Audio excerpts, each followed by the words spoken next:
Assalamualaikum warahmatullahi wabarakatuh. Bismillahirrahmanirrahim. Alhamdulillahi rabbil alamin. Wassalatu wassalamu ala asrafil anbiya'i wal mursalin wa ala alihi wa ashabihi ajmain.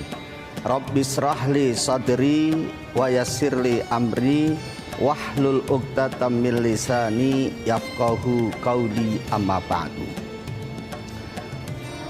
Para pemirsa yang semuanya mudah-mudahan dirahmati Allah Subhanahu wa ta'ala.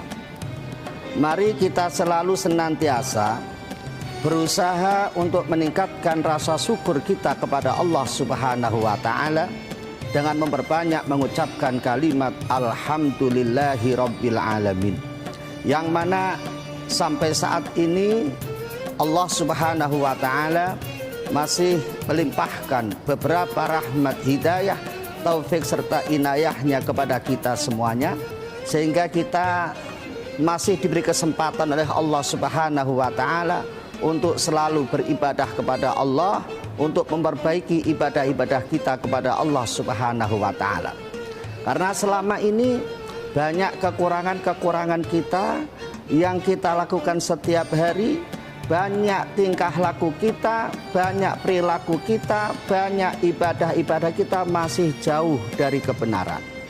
Termasuk kita berbuat baik, kita mendoakan orang-orang yang kita cintai, yang kita sayangi, termasuk orang tua kita, termasuk saudara-saudara kita, yang mana saat ini kita masih jauh dari kekurangan itu. Termasuk mendoakan orang tua, ini adalah termasuk berbakti kepada Allah Subhanahu wa ta'ala. Berbakti kepada orang tua ini tidak hanya ketika masih hidupnya saja, tetapi kita diwajibkan untuk berbakti kepada orang tua sampai selama-lamanya. Maka di sini ada satu pertanyaan, apabila kita mendoakan kepada sang mayit, kepada orang sudah meninggal, apakah doa itu akan sampai kepada sang mayit itu? Sebelum saya jawab, ini ada sebuah pertanyaan yang harus kita pahami bersama. Yang pertama, apakah orang yang sudah meninggal itu ada kehidupan di dalam alam kuburnya? Yang kedua, apakah orang yang meninggal itu bisa mendengar doa kita?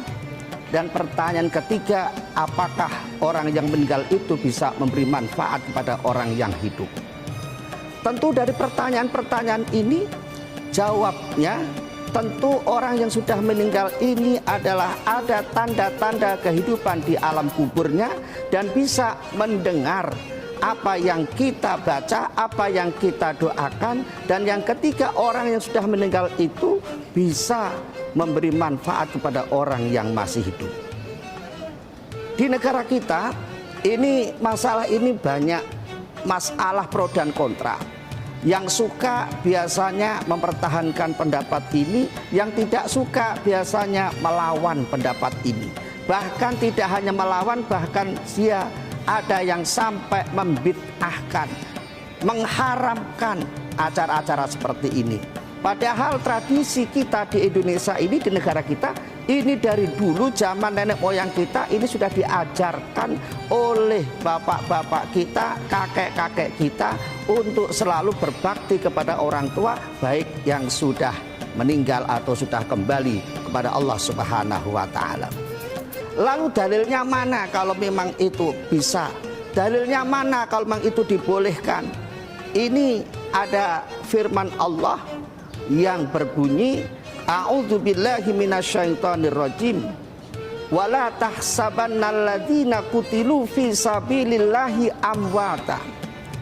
Kata Allah, wala tahsabannalladzina, wala tahsabanna, dan jangan sekali-kali engkau menyangka, alladzina, terhadap orang-orang, fi sabilillah, alladzina, terhadap orang-orang, kutilu, yang gugur fisabilillah di dalam jalannya Allah, amwatan kita sangka itu sudah meninggal.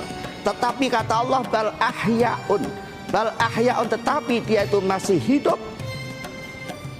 inda rabbihim, di sisi Allah, bal ahya'un inda rabbihim yurzakun, di sisi Allah mereka dikasih rezeki oleh Allah Subhanahu wa taala.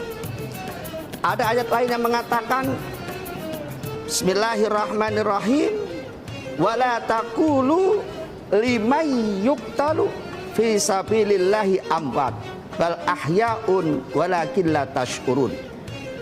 Dalam ayat yang dikatakan, jangan kalian mengatakan orang-orang yang gugur di jalan Allah itu sudah mati, tetapi dia masih hidup, tetapi kalian tidak mengerti. Dari dua ayat ini bisa kita ambil kesimpulan bahwa kita berdoa, kita berinteraksi, kita berkomunikasi terhadap orang-orang sudah meninggal, ini tentunya bisa tersambungkan, bisa terhubungkan dengan baik. Karena apa? Karena memang orang yang mati ini adalah membawa amal-amal baik, amal-amal soleh. Lalu dikatakan oleh Rasulullah bersabda dalam hadisnya, Rasulullah sallallahu alaihi wasallam, ma min ahadin yusallimu alayya illa raddallahu alayya ruhi hatta aruddas salam. Kata Rasul, tidak ada seorang pun yang memberikan salam kepadaku, tidak ada seorang pun yang memberikan salam kepadaku kecuali Allah akan mengembalikan roh kepadaku sehingga aku menjawab salam kepada orang yang memberikan salam kepadaku. Maka dari itu kita harus yakin bahwa semua ini adalah akan sampai, yang kita lakukan tidak usah kita ragukan, kita akan sampai kepada orang yang kita tuju. Lebih-lebih ini di bulan Ramadan. Untuk itu mari kita perbanyak mendoakan orang-orang yang kita cintai, orang-orang yang kita sayangi. Mudah-mudahan dengan doa kita, berkat doa kita, Allah mengampuni segala dosanya dan Allah menerima semua amal-amalnya. Amin ya rabbal alamin. Kurang lebihnya mohon maaf. Wallahul muwaffiq ila aqwamit thoriq. Wassalamualaikum warahmatullahi wabarakatuh.